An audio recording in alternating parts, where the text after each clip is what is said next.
Corpus Christi, ou Corpo Dominum, corpo de Deus ou corpo de Cristo. Olha, o feriado tem a sua razão de ser pela profundidade e pelo sentido da solenidade de Corpus Christi, né? Se a Eucaristia é o sacramento máximo, digamos assim, o que tem mais densidade teológica e bíblica para a Igreja, então também se convencionou estabelecer como feriado esse dia para festejar a presença de Deus viva nas espécies do corpo e do sangue de Jesus Cristo consagrado. Que oficialmente a festa foi instituída em 1264 por uma bula chamada Transitorus de Hoc Mundo, do Papa Urbano IV. Então foi estabelecido como critério a primeira quinta-feira após a celebração da solenidade da Santíssima Trindade. Então não necessariamente confere, às vezes, como tem no caso, o ano bissexto, tudo isso vai interferindo, então não existe propriamente uma data fixa. O que é fixo é o seguinte: a primeira quinta-feira após a festa da Santíssima Trindade. É a única celebração da Igreja Católica cuja visibilidade do corpo de Deus ele é exposto assim ao público.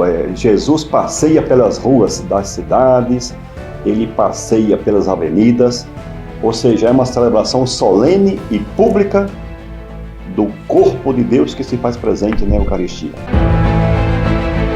Esse é um capítulo importante da história da celebração, que remonta especialmente à tradição portuguesa. Isso veio para o Brasil e em muitas cidades do Brasil. Eu lembro particularmente de uma cidade lá do meu estado de origem, Espírito Santo, Castelo, que chega a abrigar e a concentrar 100 mil pessoas nesse dia.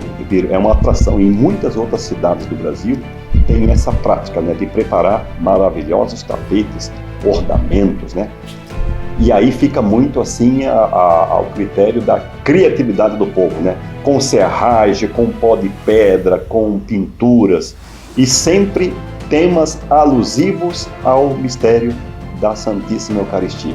Então é um modo assim de honrar, de venerar, de demonstrar o amor, a afeição a Jesus que caminha pelas estradas da vida e também nas nossas avenidas, nas nossas estradas. É algo assim muito bonito, realmente, comovente. Por que você tem se perdido essa tradição, principalmente aqui na nossa região? Eu acredito que as razões são diversas.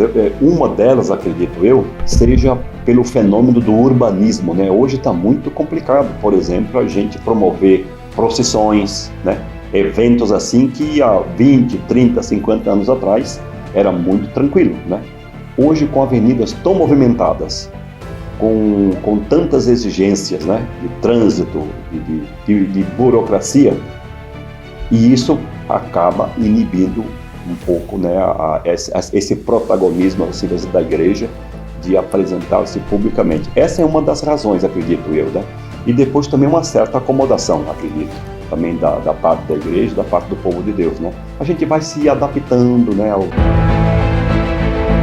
É tido pela Igreja como um evento extraordinário, Porque, e é interessante essa pergunta, porque no primeiro milênio, estou falando aqui de milênio, não havia a tradição de adoração do Cristo sacramentado.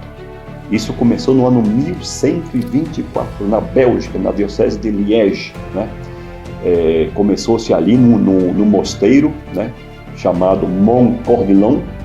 Ali se começou a desenvolver um movimento eucarístico no sentido assim de proporcionar aos fiéis momentos de adoração, momentos assim de intimidade com o Senhor. Depois apareceu uma freira, Juliana, que depois mais tarde se tornou Juliana, e ela começou a ter visões de Cristo, uma pessoa muito santa, muito devotada às coisas de Deus, começou a ter visões de Jesus, praticamente pedindo alguma celebração especialmente dirigida à devoção, à adoração à Eucaristia.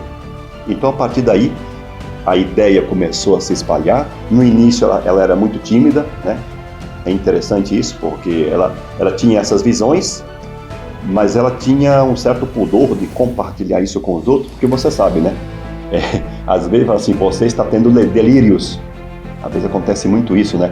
A pessoa pode ter uma visão mística e quem não tem nenhuma intimidade com o sagrado, com as coisas de Deus, pode até debochar, desdenhar dessas. Então ela se conteve, só assim 14 ou 15 anos mais tarde, ela abriu o coração para o sacerdote.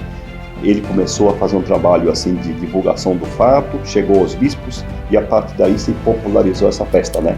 E com a proclamação oficial, né, da festa em 1264, também aí a partir de um outro grande milagre, né? O milagre eucarístico de Policena, lá na Itália. Então se instituiu a festa oficial para toda a igreja e, como tal, um dia santo, né? Um dia que todo católico que se preze deve zelar, deve celebrar com todo o povo de Deus e com toda a igreja. Devemos celebrar o Corpus Christi, né? Como profunda manifestação de nossa fé, né? Eu acho que a gente celebra o DNA do cristianismo, do evangelho, da igreja, no sentido de pertença do povo de Deus, né? A gente lembra muito daquela máxima dos antigos: a Eucaristia faz a igreja e a igreja faz a Eucaristia. Então, celebrar Corpus Christi significa inserir-se, mergulhar no mistério profundo, né, da ceia que o Senhor realizou na Quinta-feira Santa, né? E depois disse: fazei isto em memória de mim. Então é um dia importantíssimo para todo católico deixar qualquer ocupação, não inventar desculpas e participar da celebração e também da procissão que segue.